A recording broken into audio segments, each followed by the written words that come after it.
Hello, myself Rasan Kumar Sakit. Today I am going to discuss monohybrid cross from Principle of Inheritance and Variation chapters. Right. अब हम बात करेंगे यहाँ पे आज मोनोहाइब्रिड क्रॉस के बारे में. What is monohybrid cross? Simple सा monohybrid cross a cross done to study inheritance of one character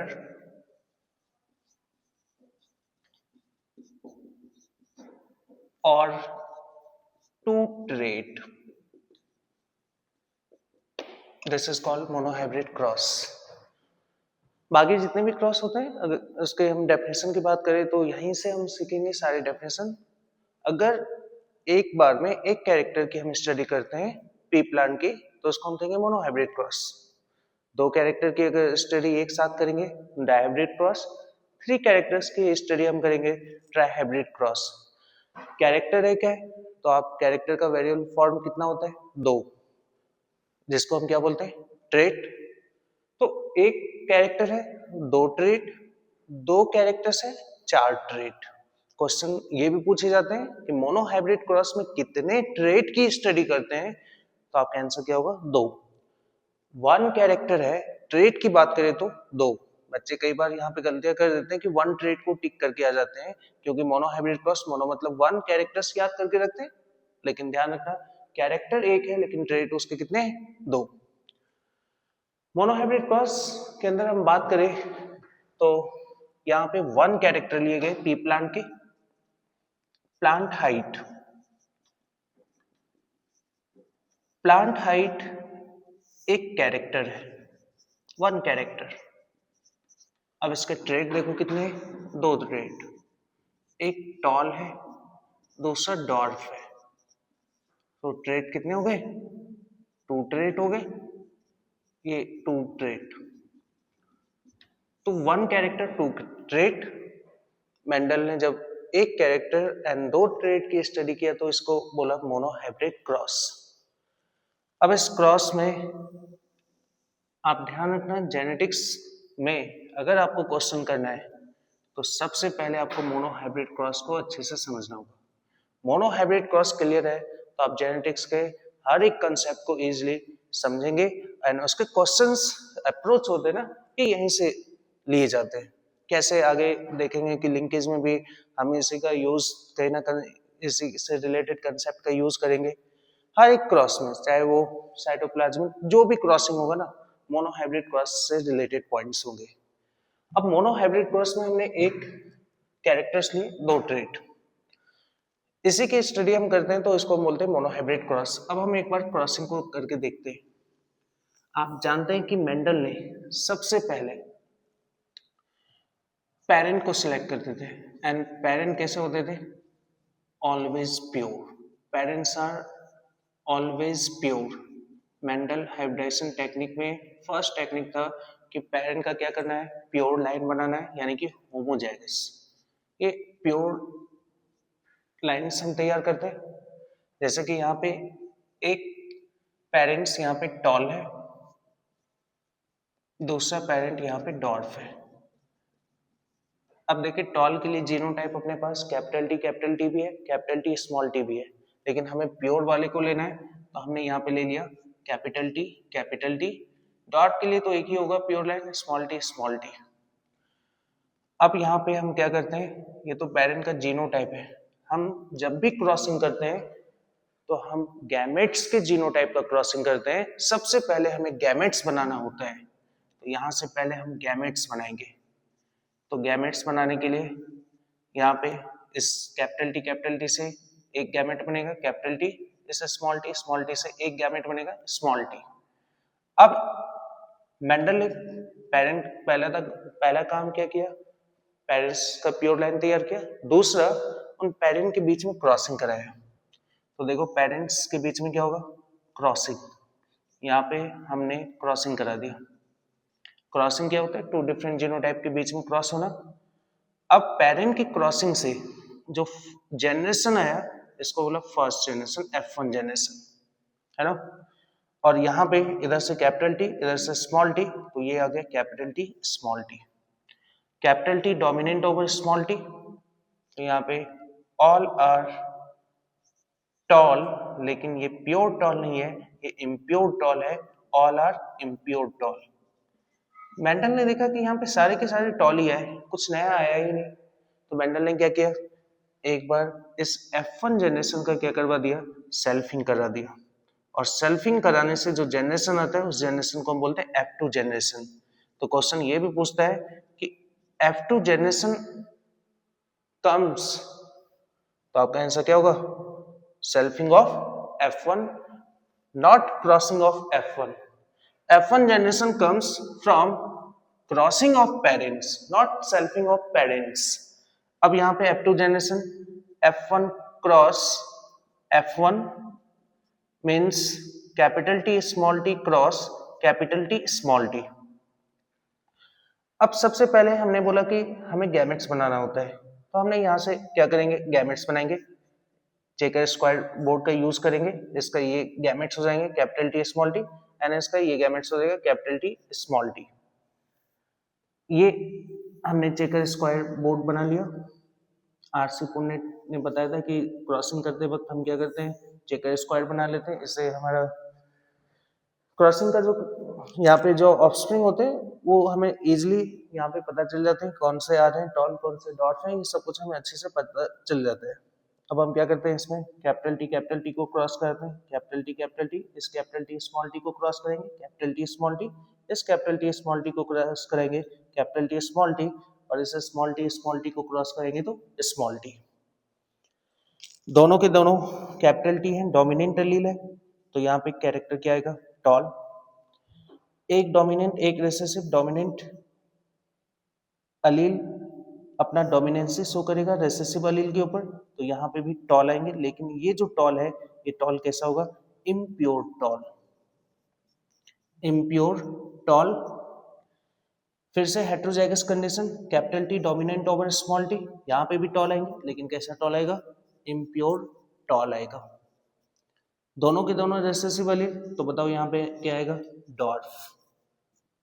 तो ये F2 जनरेशन में इस तरह से 4 ऑफस्प्रिंग बने। अब अगर हम बात करें इस F2 जनरेशन कंक्लूजन का बात करें, कंक्लूजन यहाँ पे हम देखेंगे, फर्स्ट कंक्लूजन, ये कंक्लूजन जो है ये बेस्ड ऑन F2 जनरेशन, ये F2 जनरेशन के रिजल्ट पे बेस है, based on result of F2 generation. अब फर्स्ट कंक्लूजन का बात करते हैं कि फिनोटिपिक रेशियो क्या होता है, phenotypic ratio, what is phenotypic ratio, phenotype उसको कहते हैं एक्सटर्नल अपीयरेंस, यानी कि जब हम इसको ग्रो कराएंगे तो हमें कितने टॉल दिखेंगे, कितने डॉर्फ दिखेंगे। तो आप देखिए टॉल कितना है, 1 2 3, डॉर्फ कितना है, 1, तो फिनोटिपिक रेशियो क्या हो जाएगा, 3:1। 3 यहाँ पे क्या है, टॉल है, 1 यहाँ पे क्या है, डॉर्फ है, 3:1। दूसरा कंक्लूजन बात करते हैं types of phenotype, types of phenotype, कितने तरह के फिनोटाइप आए, इसके लिए हमारे पास एक फॉर्मूला होता है 2⁻n। n का मतलब है यहाँ पे number of heterozygous pair, n का मतलब यहाँ पे क्या है, नंबर ऑफ हेट्रोजाइगस पेयर। तो यहाँ पे हेट्रोजाइगस पेयर कितना है, 1 है, तो यहाँ पे हम फॉर्मूला लगाएंगे 2⁻1, तो बताओ फिनोटाइप कितने आ गए, 2। आप देख भी सकते हैं, एक टॉल दूसरा डॉर्फ, 2 फिनोटाइप है। तीसरा अगर हम बात करें यहाँ पे जीनोटिपिक रेशियो का, जीनोटिपिक रेशियो, तो यहाँ पे जीनोटाइप कितने तरह के है, एक कैपिटल टी है, दूसरा कैपिटल टी स्मॉल टी, ये कैपिटल टी स्मॉल टी दोनों सेम है तो टाइप एक ही मानेंगे, और ये स्मॉल टी, तो हमारे पास जीनोटाइपिक रेशियो कितना गया 1:2:1। 1 यहाँ पे क्या है कैपिटल टी, 2 क्या है यहाँ पे कैपिटल टी स्मॉल टी, 1 यहाँ पे क्या है स्मॉल टी, ये जीनोटाइपिक रेशियो आ गए। नेक्स्ट आता है बात कि जीनोटाइप कितने हैं, टाइप्स ऑफ जीनोटाइप। अगर हम इसकी बात करें तो इसके लिए भी फॉर्मूला होता है अपने पास 3 n का मतलब है यहाँ पे नंबर ऑफ हेट्रोजाइगस पेयर। अब यहाँ पे फिर से देखें हेट्रोजाइगस पेयर कितना है 1 है, तो 3 तो बताओ क्या हो जाएगा 3। और आप देख भी सकते हैं जीनोटाइप अपने पास 3 ही आए, 1 2 3। नेक्स्ट बात करते हैं यहाँ पे जाइगोटिक कॉम्बिनेशन का, कितने जाइगोट बने जाइगोटिक कॉम्बिनेशन। तो अगर हम इसकी बात करें जाइगोटिक कॉम्बिनेशन की तो इसके लिए भी फॉर्मूला है 4n। यहाँ पे n का मतलब है वही सेम कहानी नंबर ऑफ हेट्रोजाइगस पेयर, ये रहा हेट्रोजाइगस पेयर। अब यहाँ पे सेम वही n अपने मोनोहाइब्रिड क्रॉस में 1 है तो 4 तो 4। तो आप देख भी सकते हैं 4 जाइगोट बने 1 2 3 4 जाइगोटिक कॉम्बिनेशन आए अपने पास। अब हम बात करते हैं यहाँ पे प्योर टॉल की प्रोबेबिलिटी क्या है। प्योर टॉल देखो टॉल तो अपने पास 3 आए लेकिन प्योर टॉल कितना है 1, कितने में से आउट ऑफ 4, तो हम कहेंगे प्योर टॉल आने की प्रोबेबिलिटी 1/4। दूसरी तरफ अगर हम बात करें प्योर इम्प्योर टॉल की, तो इम्प्योर टॉल देखे तो बताओ कितना है 1 2, कितने में से 4 में से, तो बताओ अपना आंसर क्या हो जाएगा 2/4। नेक्स्ट अगर हम बात करें यहाँ पे प्योर प्लांट आने की प्रोबेबिलिटी बताओ, प्योर प्लांट। अब बात आता है प्योर प्लांट, प्योर टॉल ये रहा, प्योर डॉर्फ ये रहा, तो प्लांट प्योर कितने हो गए 2 हो गए, कितने में से 4 में से। प्योर प्लांट हमसे पूछा है, टॉल नहीं पूछा है। टॉल पूछता है तो हम ये लेते सिर्फ, लेकिन प्योर मतलब कि होमोजाइगस, तो होमोजाइगस बताओ प्योर बताओ यहाँ पे कितना है, यहाँ पे एक ये रहा और एक ये रहा, तो कितना हो गया 2, कितने में से 4 में से।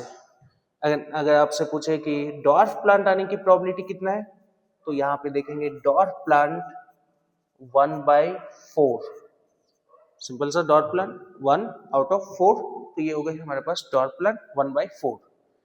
तो first conclusion based on result of F2 generation phenotypic ratio 3:1, genotypic ratio 1:2:1, zygotic combination 4, pure tall 1/4, pure plants 2/4 and impure tall बात किया जाए तो यहाँ पे कितना है 2/4। हमने जो यहाँ पे types of phenotype types of genotype ये जो फॉर्मूले बताए हैं, ये फॉर्मूला तभी तक अप्लाई होगा जब यहाँ पे सेल्फिंग का केस हो। लेकिन अगर किसी दो अदर जीनोटाइप्स के बीच में क्रॉसिंग करवा दे एंड फिर अगर हमसे पूछे types of phenotype types of genotype, तो हम इस फॉर्मूला का यूज नहीं करेंगे। ये केस अप्लाई होता है, ये फॉर्मूला अप्लाई होता है ओनली फॉर सेल्फिंग, ठीक है। तो ये फर्स्ट कंक्लूजन हुआ। अगर हम बात करें इस क्रॉस में, हम एक चीज और नोटिस कर रहे हैं जिसको कि हम कंक्लूजन स्पेशल कंक्लूजन की फॉर्म में लेंगे। इसको स्पेशल कंक्लूजन की बात किया जाए तो यहां पे हम एक चीज देख रहे हैं कि जब हमने क्रॉसिंग किया, पहले देखो पेरेंट प्योर थे, होमोजाइगस थे, जब हमने क्रॉसिंग किया तो बताओ यहां पे क्या है हेट्रोजाइगस है। क्या है हेट्रोजाइगस, यानी कि क्रॉसिंग करने से हेट्रोजाइगोसिटी इंक्रीज हो रहा है, होमोजाइगोसिटी कहीं है भी नहीं। यानी कि होमोजाइगोसिटी को अगर हमें डिक्रीज करना हो और हेट्रोजाइगोसिटी को इंक्रीज करना हो तो बताओ हमें क्या करना होगा, क्रॉसिंग करना होगा। दूसरा चीज देखो कि जैसे ही हमने सेल्फिंग किया तो आप देखो 50% होमोजाइगस है, 50% हेट्रोजाइगस है। यानी कि हम कह सकते हैं कि स्पेशल कंक्लूजन में हम एक दो पॉइंट की बात करेंगे कि क्रॉसिंग इंक्रीजेस हेट्रोजाइगोसिटी। क्या इंक्रीज करता है, हेट्रोजाइगोसिटी। दूसरा, सेल्फिंग इंक्रीजेस होमोजाइगोसिटी। ये चीजें ध्यान रखना, ये भी क्वेश्चन पूछे जाते हैं कि क्रॉसिंग करने से होमोजाइगोसिटी इंक्रीज होगा या हेट्रोजाइगोसिटी। तो आपका आंसर क्या होगा, हेट्रोजाइगोसिटी। एंड सेल्फिंग करने से बताओ क्या इंक्रीज होगा, होमोजाइगोसिटी। आप देखें जैसे हमने क्रॉसिंग कराया, पेरेंट्स प्योर थे, जैसे हमने क्रॉसिंग कराया तो बताओ क्या है, हेट्रोजाइगस है। जैसे इसका हमने सेल्फिंग कराया तो देखो 1 and 2 यानी कि 50% प्योर आया यानी कि होमोजाइगस आया एंड 50% हेट्रोजाइगस आया। यानी कि हेट्रोजाइगोसिटी कम होता है कब, जब हम सेल्फिंग कराते हैं। तो सेल्फिंग से बताओ क्या इंक्रीज होता है, होमोजाइगोसिटी। एंड क्रॉसिंग से क्या इंक्रीज होता है, हेट्रोजाइगोसिटी। आप इसको ऐसे भी लिख सकते हैं कि यहाँ पे अगर मैं पेरेंट ले लूं, यहाँ पे F1 जनरेशन ले लूं, यहाँ पे F2 जनरेशन ले लूं, है ना, यहाँ पे F3 जनरेशन ले लूं, और फिर मैं यहाँ पे कहूँ कि होमोजाइगोसिटी एंड हेट्रोजाइगोसिटी की अगर हम बात करें तो ये रहा होमोजाइगोसिटी और दूसरी तरफ हेट्रोजाइगोसिटी। ये हेट्रोजाइगोसिटी आप देखें यहां पे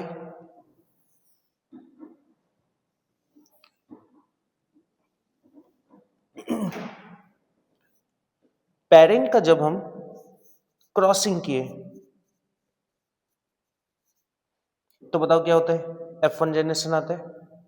और जब F1 जनरेशन आ रहा है ना, पेरेंट का जब हमने, अच्छा पेरेंट्स बताओ 100% होमोजाइगस, हेट्रोजाइगोसिटी 0%। जब हमने पेरेंट का क्रॉसिंग किया तो F1 जनरेशन आया, F1 जनरेशन में हेट्रोजाइगोसिटी इंक्रीज हुआ, होमोजाइगोसिटी डिक्रीज हुआ, है ना। जब हमने F1 का सेल्फिंग कराया तो कौन सा जनरेशन आया, F2 जनरेशन। F2 जनरेशन में देखो 50% होमोजाइगोसिटी इंक्रीज हुआ एंड 50% हेट्रोजाइगोसिटी क्या हो गया, डिक्रीज हो गया। होमोजाइगोसिटी कितना इंक्रीज हुआ, तो हम कहेंगे जितना हेट्रोजाइगोसिटी डिक्रीज हो रहा है। देखो 50% डिक्रीज हुआ, 50% होमोजाइगोसिटी इंक्रीज हो गया। तीसरा पॉइंट, F3 जनरेशन अगर लाना है तो हम क्या करते हैं, F2 का सेल्फिंग कर देंगे, है ना। और जब हम ऐसा करेंगे तो बताओ हेट्रोजाइगोसिटी क्या होगा, डिक्रीज होगा। कितना परसेंट डिक्रीज होगा, पहले वाले में देखो 50%, इधर भी 50% डिक्रीज होगा। और जितना डिक्रीज होगा उतना होमोजाइगोसिटी क्या होगा, इंक्रीज हो जाएगा।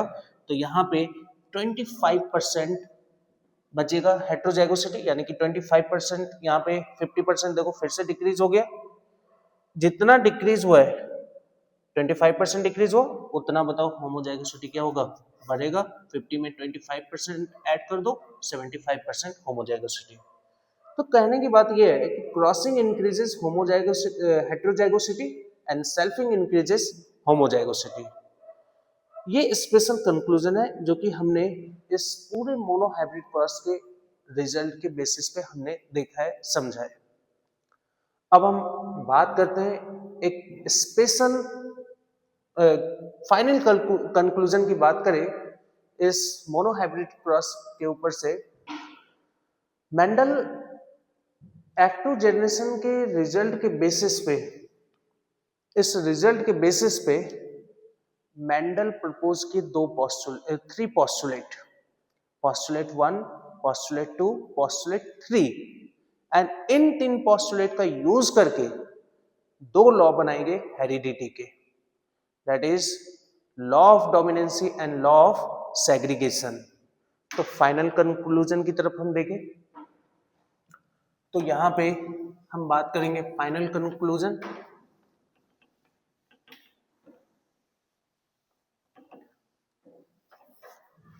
तो फाइनल कंक्लूजन की तरफ अगर हम जाए, final conclusion based on result of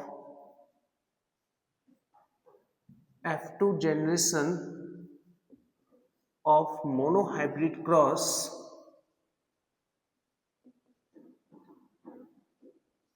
Mendel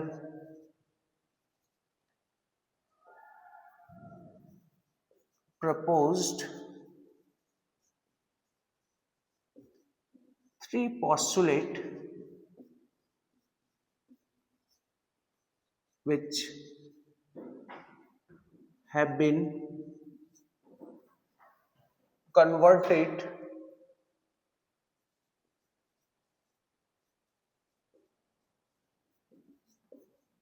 into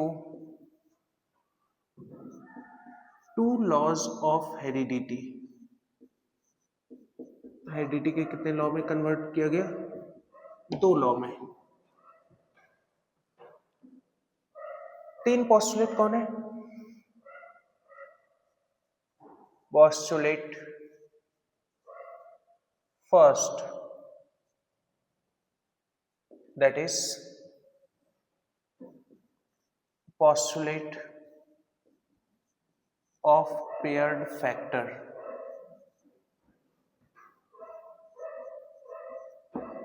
दूसरा है postulate second, postulate of dominancy। Third postulate है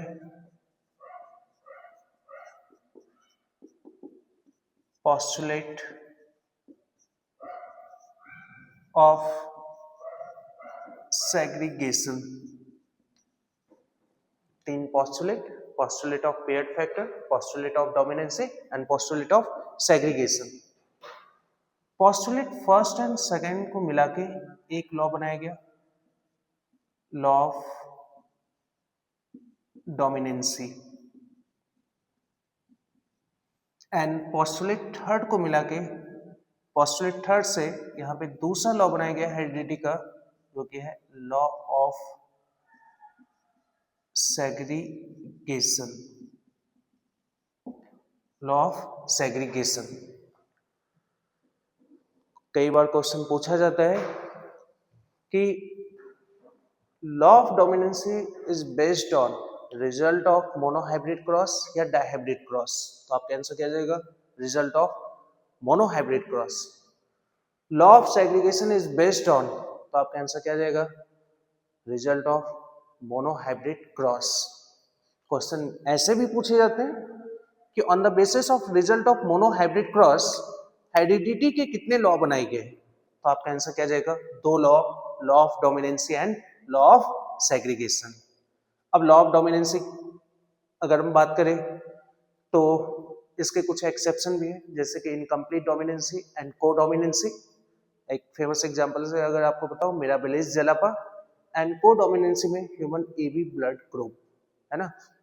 लॉ ऑफ सेग्रीगेशन की हेट्रोजाइगस अगर कंडीशन में रहेगा अलील, तो फैक्टर आपस में ब्लेंडिंग नहीं करेगा, एंड सेग्रीगेशन के टाइम पे ये अलील इस तरह से अलग होंगे कि एक गैमेट के अंदर कोई एक अलील ही पहुंचेगा। Law of dominancy, factors pair में होते हैं, एंड हेट्रोजाइगस कंडीशन में कोई एक फैक्टर अपने आप को एक्सप्रेस करता है और दूसरा फैक्टर अपने आप को एक्सप्रेस करने में फेल हो जाता है। जो फैक्टर अपने आप को एक्सप्रेस करता है उसको कहते हैं डोमिनेंट अलील, एंड जो फैक्टर अपने आप को एक्सप्रेस नहीं कर पाता है उसको बोलते हैं रेसेसिव अलील। तो ये रहा हमारा मोनोहाइब्रिड क्रॉस का सारा कंसेप्ट। अब इस पे क्वेश्चन आते हैं, कैसे किए जाते हैं सब हम देखेंगे। तो यहां तक रहा हमारा मोनोहाइब्रिड क्रॉस। बाकी क्वेश्चन के बाद हम नेक्स्ट क्लास में करेंगे। Thank you so much.